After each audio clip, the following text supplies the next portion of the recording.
सखी हम्म। कौन जे होते महाजग होता मंदिर तो कहाँ पे? शिव जी के कौन शिव जी के मंदिर पर? होता ही पोखरवा तर चलल जाओ।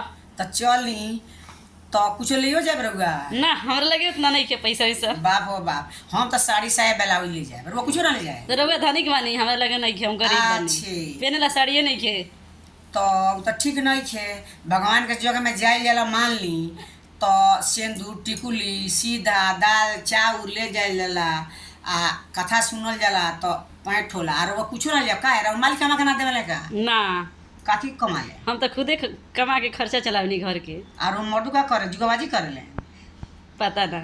पता पिया तो नहीं खान बुझाता का ला जाता कोई ना पिए लेन का जाने का जाने कोई सर बड़ी लॉज को करिए बाबू।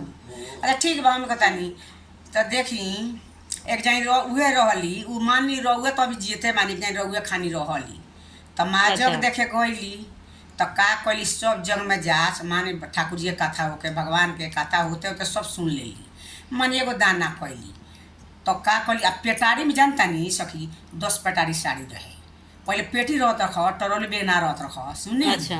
हाँ तो 10 पेटी साड़ी धोले रहली लेकिन इतना मखचूस रहली मान ली रहुए खानी हटई फटई पेन हस आ खुद चुन खिया से निमन निमन चुगा के धो दिस इतना रहली कोई के बिछुक जब बिछारा दिस तो का भैल अब तो बूढ़ हो गई मर गईली तो गईली भगवान के यहाँ तो देखली जे धनी धनी घर के लोग निमन माने वो गरीबो रहे खूब दान उदान कैले रहे तो मिलत रहे तो कहतारी कहीती तो गुरुजी लौट के जैती करती 10 गो दान भरल पेटारी भरी सड़ियाए गुरुजी भरल पेटारी भरी सड़ियाए गुरु हम तो एगो ना कैनी दान कहीती तो गुरुजी लौट के जैती करती 10 गो दान भरल बेरी भरी धानवाए गुरु हम तो 1 किलो कैनी ना दान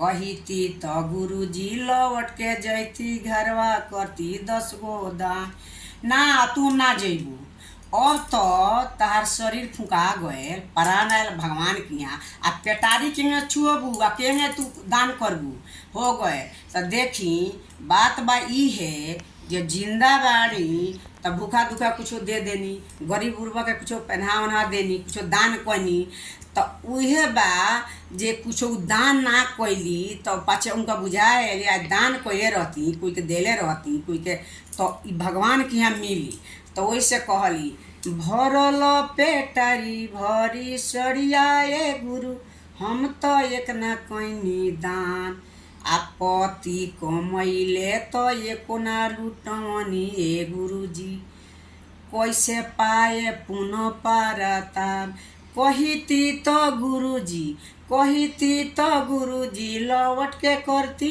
10 गो दान भरल पेटारी भरी सड़ियाए गुरु हम तो एको ना कैनी दान सखिया सले हरी सब कैली दान ऐसन सोमरी हम रहनी ए गुरु हम तो एको ना कैनी दान कहीती तो गुरुजी लौट के घरवा जैती करती 10 गो दान ना ये अब ना जैबू अब रहे तो बस कर।